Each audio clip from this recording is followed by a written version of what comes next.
What's up, everybody? Welcome to another episode of Day1Radio right here on Live Hip Hop Daily. I'm Maurice Garland with my man Brandon LSK. What's going on, people? How y'all doing out there in podcast, internet, and whatever else you watch us and listen to us world? Hope everything is good. Make sure that y'all follow us on Day1Radio and talk to us, man. Let us know how you feeling about the show. All feedback is good feedback, and make sure you rate, review, and subscribe via Apple Podcasts. That is very, very important. How your week been going, man? It's been going pretty good, man. Thanks for asking. You know what I'm saying? I think I was one of the. I went to see Black Panther with the rest of everybody else. Okay. I said I was going to give myself a week for it to die down, but I did wind up going on Friday. No, what did I go? Saturday. I went on Saturday. And they was actually showing it at Landmark at Midtown. That's where I went. I figured I could miss a lot of the crowd. Yeah, going to the kind of artsy theater. And they didn't even have it on the sign. I didn't even have it on the sign out front. Like, you would have not have known that they were showing it there unless you walked up. I didn't even know that. And got a ticket. I didn't know that because it was in like 3 or 4 different theaters there too, I believe. So yeah, it was good. Herb, our producer, hasn't seen it yet, so we're gonna have to, I guess, navigate around search for it. But you text me something hella funny about the movie, about the plane thing. Well, under further investigation from the homie Alvin, aka Aqua, who's like one of the biggest comic book heads I know, he said no, they do show you how old boy landed. Not physically, but he said like it's in. It's going to be hard to talk about it, you know what I'm saying? Knowing that Herb he said it's cool. Okay, all right, so if you ain't seen it, just like, pause and go see the movie and come back to the podcast. So the character Killmonger, Michael B. Jordan's character, dude shows up in Wakanda with Claw dead in the bag. And I was like, well, how did dude get there? I could have swore he did not know how to get to Wakanda, never been there before. That's why he had, you know what I'm saying, turned on the white dude like, hey, you taking me to Wakanda. Then he shot him. So I'm like, well, how you getting there now? Then the next scene or so, he just dragging a dead international terrorist, you know what I'm saying, into a foreign land. And nobody says nothing. I'm like, well, where's the scene where dude landed there? Where's the scene where dude found out how to get there? Because, like, Wakanda was hidden, wasn't it? It was like, you know what I'm saying? It was like a hidden behind. He didn't land in the city part. He landed before the, you know, the hologram or whatever it was. But they were saying that he found out how to get there from coordinates being in the book that his dad left behind. I did not know that. Like, to me, they did not make that explicitly clear. That wasn't explicitly clear to me. That's what he was looking at when he was flipping through the book. Yeah. And by that point, I was like, I thought he was already there. That's how he was able to go under. Yeah, you know what I'm saying? That wasn't explicitly clear to me either. But overall, I enjoyed the movie. I thought it was a good movie. I'm happy that it's breaking all kind of records. I think 404 million over 4 days, which is insane. Especially, that's damn near $500 million. Right. And they haven't even opened in China, Russia, or Japan, and a bunch of other like smaller countries. So that number is gonna skyrocket. I think it opens in China March 1st. You know, China got 1 billion people together. I thought the acting was great. I've seen people like nitpick CG. Like, I've seen a lot of people talk online. Fancy had in my life. Really? That shit was incredible, bro. Wow. Like, couple thousand people, all in their HBCU stuff, all in their frat and sorority paraphernalia, singing along to the movie, dancing in the aisles, doing the dialogue, doing the scene. Like, it was incredible, bro. Wow, that's nice. There's nothing like being black, man. Like, nothing. Like, I've seen stuff from Rocky Horror Picture Show, and they dress up and do the cosplay and all. It ain't the same thing, bro. Because it was people in there in their 50s and 60s, and it was people in there that just graduated from college. Spike was there. I think Spike was faded. He was up on stage cussing and stuff. He got there, walked up and down the line, taking pictures with everybody, signing autographs. Like, it was dope, man. It was a beautiful experience, man. Do you think a film like Black Panther having this kind of success, I mean, you know, it's already been proven that, you know, black folks will come out and support a movie if they feel 100%. That, like, they're going to be represented. Our movies, black movies, always make more money than white movies because they cost less. But I was going to ask this: do you think we'll see more films like this, where it's like superhero theme, Afrofuturistic stuff, you know what I'm saying? Because a lot of times with black films, they still tend to focus on stuff from the past. They tell old stories, or they tell modern stories that are, you know, hella dramatic or sad or something like that. Do you think we're going to get more movies to where it's like somebody messing around and buy the rights to a, you know, what's Octavia Butler, that's the author. Octavia Butler's the author. Well, somebody buys the rights to one of her movies, like, all right, we're going to do this futuristic thing. You know what I'm saying? Do you see I think so. I think so because it's a wave. Like, we, I don't remember who it was, but somebody was likening what this could be to what blaxploitation was in the 70s, whereas, yes, it's positive as far as financially for our actors and actresses and directors and writers, but at the same time, Hollywood often uses entertainment to pacify people during times of turmoil. So it's like we're winning on the screen, we're doing great things on the screen, but we out here struggling in real life. So I think because if you think about it, even like the Shaft movies, all that stuff, it was the brother beating the man, beating the police, all that stuff, but that shit wasn't happening in real life. So a lot of times if you feel helpless, you can be pacified by things like that, and that can be your symbolic win. Like, black folks love symbolism. So my thing is, what I like is that I feel like this is spurring thought. And I wasn't around during blaxploitation, so I don't know if it spurred thought then, but it's spurring thought, and it's spurring a lot of people to think about how things can change, how they can push forward. And hopefully it does, but I definitely see, I mean, dude, you can't argue, you would be an absolute idiot to not try to ride this wave when this movie has made damn near $500 million in 4 days. Right. It cost $200 million to make. They probably spent another $100 million in marketing, and they done made their money back. And everybody who loved this film is going to buy the Blu-ray when it comes out. Right. That's one of those tangible goods that you actually want a physical copy. You're not going to depend on Netflix or on demand. You actually want it because you know the extras and all that shit is going to be ridiculous. You know what I mean? So what I would love to see happen, and I've heard them talk about it, is Coogler has talked about doing something on Mansa Musa, which would be crazy. And for those who don't know, Mansa Musa is the richest man in the history of the world from the Mali Empire. I believe the first Mali Empire, which I feel like a lot of Wakanda was patterned after. You know what I mean? So that would be pretty ill, man. I do know they already got something else up their sleeve. Like him and Michael B. Jordan, like they're going to be working on a movie about the Atlanta, the APS cheating scandal. Really? Yeah. Like you know what I'm saying? Like, I was wondering what happened to it because like it got announced years ago, and now it's kind of resurfaced since, you know, they're like, oh man, they just did this. So like the reports are resurfacing that they're picking up production on that. So that would be interesting. that would be pretty ill.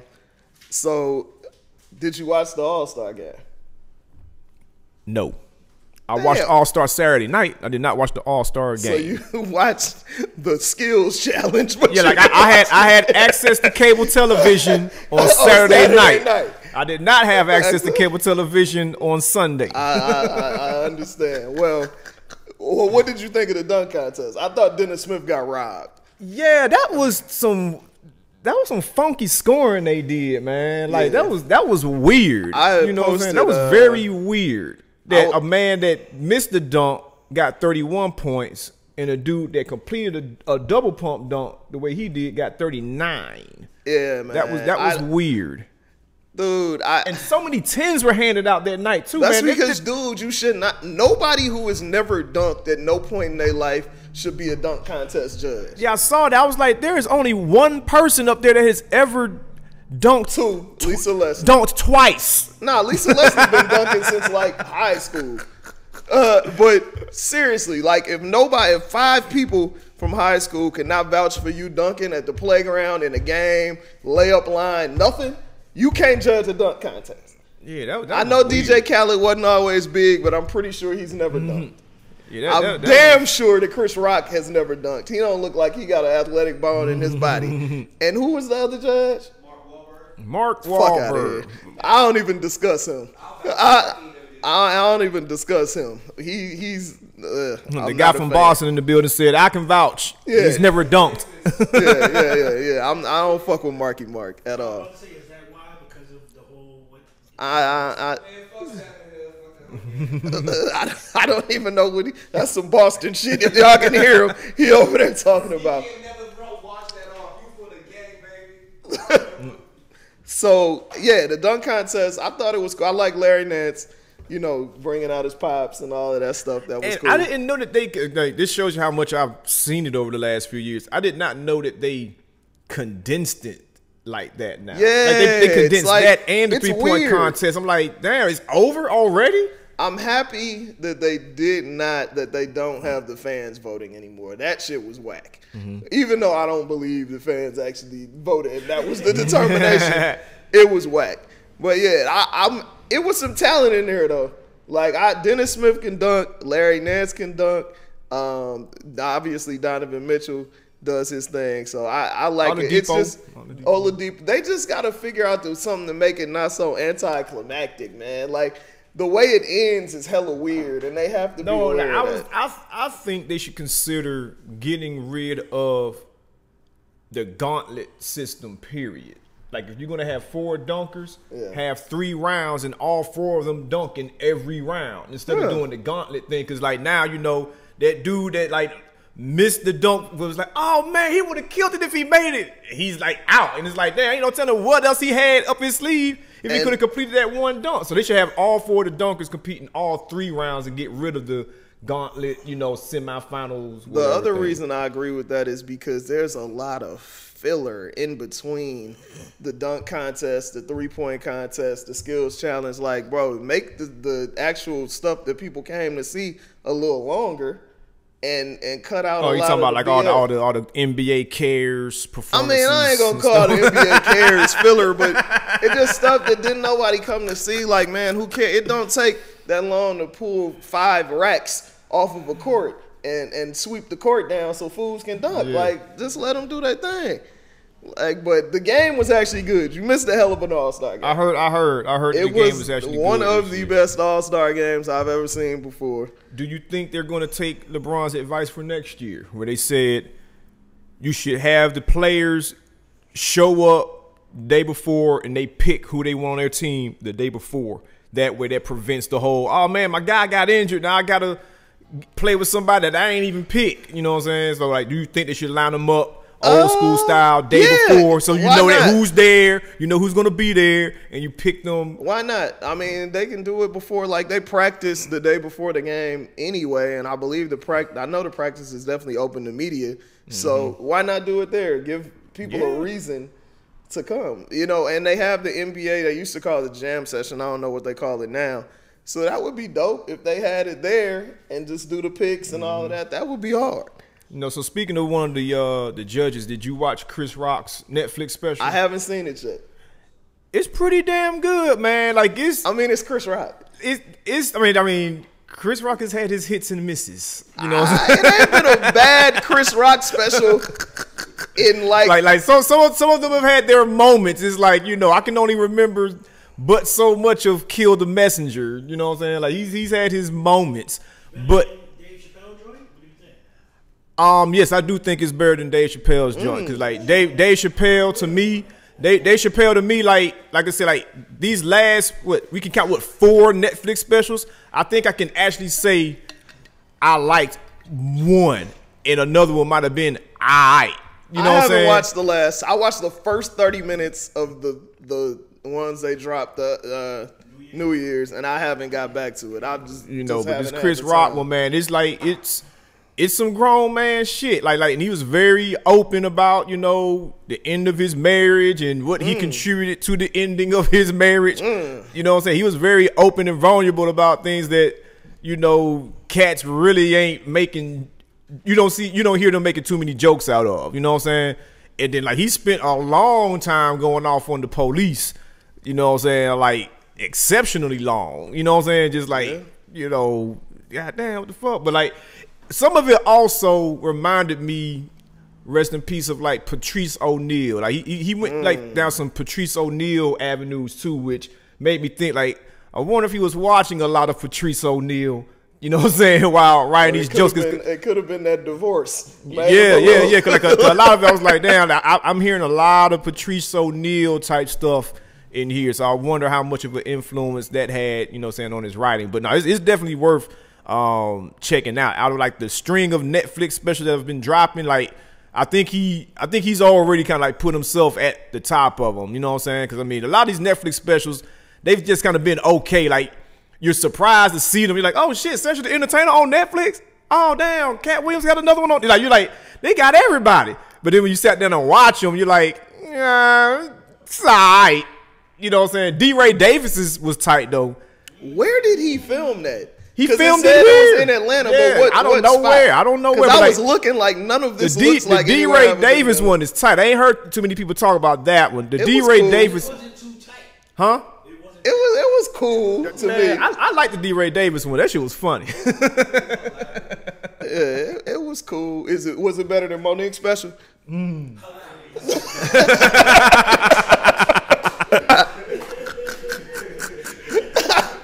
Shout out to my loves. Don't worry about it. Nah. Y'all cash Monique out, man. Let her get her bread, man. Stop playing. So her husband can get off our TVs and our radio stations. And nobody asks your opinion, cuz. Anyway.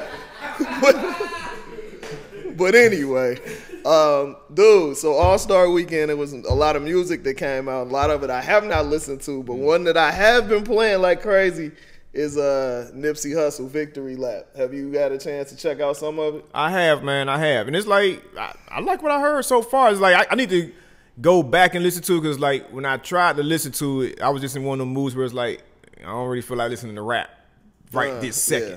You know what I'm saying? So I knew I wasn't going to really appreciate it. But one thing I always dug about his music is that, you know, you never get the sense that Buddy just is in there just rapping to be rapping. Like, dude is always keeping the listener in mind. Like, yo, I'm going to drop a jewel on you. I'm going to motivate you to do this, or I'm going to put you up on game about that.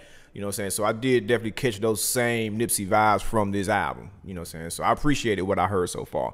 What did you think of it? I like it. I mean, I was looking forward to it, as we have mentioned before on the podcast, and I listened to it the day it came out, which I rarely ever do.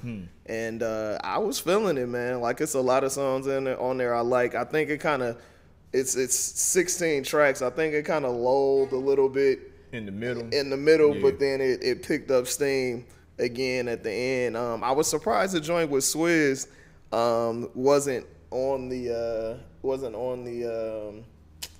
album. Because Jake One, our homie Jake One, friend of the show, he co-produced that with 1500 or Nothing, but he did a couple other joints on there too.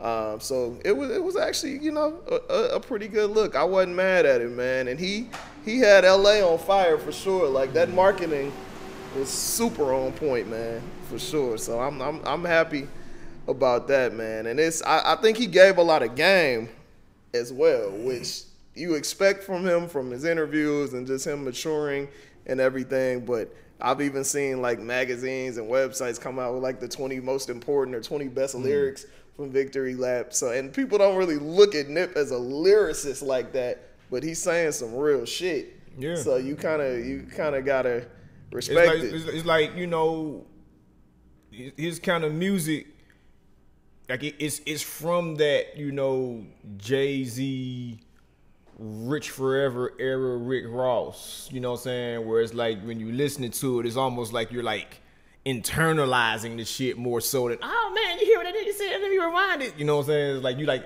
It's like, you know, you listen to it, some music just kind of makes you feel like you're already at that place you're trying to get to. And like, you know, the lyrics are kind of like a road map, you know what I'm saying? It might not be a lot of, you know, multisyllabic words and wordplay and everything like that. But, you know what I'm saying? Like, he does a good job at, like, that mind state music. You know what I'm saying? That's what he does well. Yeah, definitely. And, I mean, we kind of need that in this day and time, man. There's a lot going on. Obviously, everybody has been talking about the shooting that took place in Parkland, Florida. And it's like, yo, those students are down there going in, though, man. Like, they raising hell. Like, the survivors, yeah, they're marching up on legislators, they raising hell. Kudos to them. Like, I mean, you know, we all kind of took an L today, you know what I'm saying, with the legislators even like, you know, pretty much like deading that bill, you know what I'm saying, that would have, you know what I'm saying, gone for more stricter gun laws and whatnot. But like they're raising hell. Like this is the first time I've actually seen like young people raise hell, you know what I'm saying? Because it seems like this is the first time really since Columbine, and forgive me if I'm losing track of all of the school shootings we've had in America. It's been but this is the first time we've seen the young people that actually like really voicing themselves and making, you know what I'm saying, like raising some hell. Because a lot of times you always hear like from parents or political pundits, but from like the mouths of themselves, like they going on Twitter, they going on the news, like, you know, challenging anybody that has anything to say. They're like, look, bro, you was not hiding in the closet for 2 hours. I was in that shit. I ain't trying to hear a damn thing you talking about. You and I want to say that they're doing a march in Tallahassee, up to the Capitol in Tallahassee, and it's, I mean, that's just, I kudos to him, because you kind of gotta be in the position in life where you don't know enough to be fearful, right? To really stand on something at times. You know what I mean? It's you're rebellious, whatever they want to call it, but you gotta push forward, man. Like, who would ever want to see their kids go through that? And then another thing what's crazy is they keep talking about gun laws. But, like, dude, criminals don't go to the store to buy their guns. You know what I mean? This dude went out of his way and got a lot of them guns through illegal means. So when we talk about gun control, let's not just talk about making it difficult to buy weapons. If they wanted this shit to stop, make it illegal to manufacture weapons. How about that? And that's the thing. Like, you know, I was reading article just last week where they were talking about, you know, folks are like, oh man, we need to get at the NRA and NRA members and all that. But it's like, when you break down the NRA budget, they don't even make their money from the membership dues. They make their money from the gun manufacturers' support.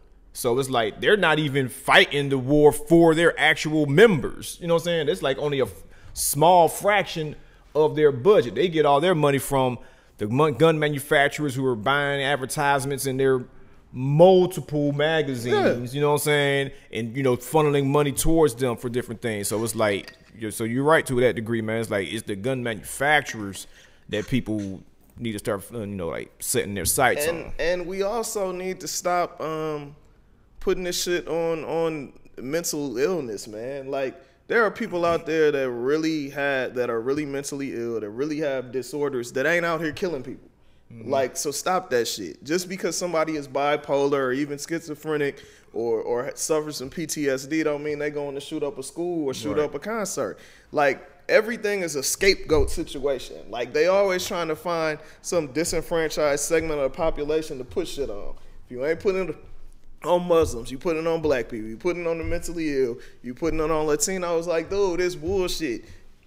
The common denominator between most of these shootings is white men or men who are Latino and identify as white, like the dude in Parkland, Florida, who have ties to white supremacist groups or anti-government groups. So if you want to stop the shit, start investigating them, start tapping their phone lines, start treating them how y'all treat black identity extremists now, and how you treat Muslims in this country who don't have shit to do with any of the terrorism that's going on. Like, stop the bullshit. But we all know that, but it's unfortunately, like, if you watch CNN all day and you feeding, or Fox News or MSNBC, wherever you get your news from, and they feeding and pumping all of this propaganda into your mind. And I'm not saying propaganda is a negative term, because there's positive and negative propaganda. You're gonna believe it after a while. You know what I mean? Like, if you hear every day for 2 weeks that something is a certain thing, then it's going to start seeping into your mind. Like, we got to be critical thinkers, man. Don't sit up and just watch TV all day. Read. Listen to those kids, because they were actually there, and they actually have opinions on what happens. Like, because there's no way that this shit should happen. I would dare say just stop watching news, period. Because, like, I don't look at the news. You know what I'm saying? It's like, I look at enough information to stay aware to where it's like, I'm not surprised the next day, where it's like I'm walking out there, oh shit, we don't do that no more. You know what I'm saying? But it's like, I ain't trying to just be like watching the news all the goddamn time about everything, because half that shit is just stuff that's out there just to brainwash you. You know what I'm saying, or make you upset. You know I think if you aware, like I used to never watch local news. Now I find myself watching local news a little bit more just to know kind of what's going on immediately. I'll tell you a good source for news, and not to plug nobody else shit, but Up First from NPR. It's like 13 minutes every morning of the most important stories worldwide, and I listen to that shit every day. And they don't really seem to have an angle. You know, everybody got an angle, but they don't have as much of an angle. So that's kind of what I'm on, man. I just, we got to do better, man. Like, period, because this shit cannot continue to keep happening, bro. Like, when things like that happen, I'll wake up and I'll be like, dude, why the fuck do I still live here? Like, what is the purpose of me living in this country? That's the thing, though, man. It's like, I hate to sound cliche, but it's like that's what the country was built on. That's why, like, out of all the amendments, out of all the shit that you think would be important in this country, the gun shit is number 2. Yeah. You know what I'm saying? So it's like it ain't number 19, it ain't number 25. Like, it's number 2. You know what I'm saying? It's like the first 2 things are I can say what the fuck I want and I can pack my shit to goddamn back it up. Like, it's like 1 and 2. So it's like, goddamn, like, what? I mean, we know some of the things that we can do, but, like, it's a country that is built on that. This country is built on the gun. So it's like, all we can do is kind of try to contain the gun. You know what I'm saying? I just feel like it's been an uptick, though, bro. Like, I feel like the gun violence is really, like, I know motherfuckers can't fight no more. And ain't nobody going head up, but goddamn, you ain't got you can get a bat, get a knife, get some shit that somebody can come back from. Like, you don't need to shoot everybody. You got a dispute with somebody and y'all can't talk it out, man. Figure that shit out, man. But this shit is sad. And the media really needs to stop trying to portray this dude as a victim. Like, man, stop. Everybody done been through shit. Ain't nobody trying to hear you. Your mama died from the flu. You got kicked out of school. So the fuck what? Grow up. Nigga, you 19 years old. You a man now. Hold your nuts. Stop with the bullshit, killing innocent people. And now he in solitary confinement, and his lawyer is trying to fight for him not to get the death penalty. I'm like, good. Let him rot in jail. Let him be. He 19. I hope he lived to be 110 years old and spend every day of his life in jail. Nah, for real, like, we need to get on that shit that Black Mirror on. Where it's I still have not watched the show, man. There's an episode of Black Mirror where they got rid of jails and prisons. Well, they got rid of the behind the bars aspect of it. But they pretty much made you live the crime that you committed. Like, so if you did something, they will make you have to live that crime over and over and over again for a studio audience. Damn. They turned it into like a what were they calling it? I think it was like Crime Zoo or the Crime Park. Like, they made like an amusement park. They replaced the prison system with amusement parks where it was like, if you committed this crime, you know, people get to do that crime to you, or, you know, they get to watch you relive that crime as the victim. You know what I'm saying? For a nominal fee. You know what I'm saying? So you can pay a ticket. That is taking voyeurism a little too far. Like, that's out of control. That's super out of control, man. I hate to end on the crime note and somber note, but did you see what Ray Caruth did? Ray Caruth is still doing stuff? Dude, Ray Caruth get out of jail in 8 months. What? Oh, word? Yeah.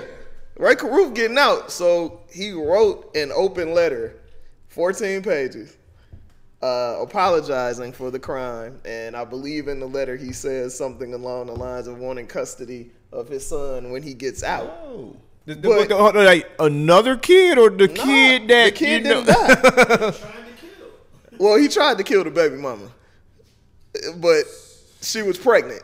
He tried to kill her because she was pregnant. Dude, I'm just like, everybody deserves a second chance. But I don't see no court system in the world giving the dude custody that killed your mama. I don't see it happening. And you can be sad. Niggas is always sad and apologetic when they get caught. Like, would you be sad and apologetic if you had never got caught? Yeah, it's like I don't believe in second chances for everything.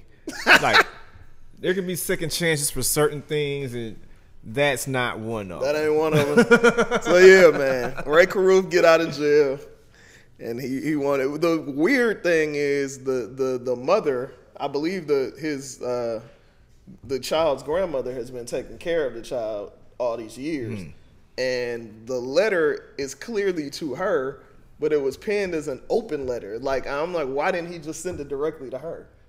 Like, that's hella weird to me. Like, that just makes me feel like you want attention and you trying to change public opinion about you, which is never going to change. No. You're a black dude who hired somebody to kill the mother of your child and then went and hid and got caught in a trunk. If that ain't the most, like, dirtbag shit of all, you get caught in a trunk, you look extremely guilty and you look like a coward. So, yeah, don't come shoot me, Ray. But, yo, we appreciate you listening. Appreciate you watching. Once again, rate, subscribe, and review on Apple Podcasts. You can check us out wherever you listen to podcasts. And before we go, yo, shout out to the homie D-Day, man. Atlanta Monster been the #1 podcast in the country for a few weeks now. Yeah. And y'all heard it here first, that was the next podcast that they was dropping, man. Everybody over there at Tenderfoot, everybody over at How Stuff Works, man. Congratulations on your success. We'll see you next week with another dope show.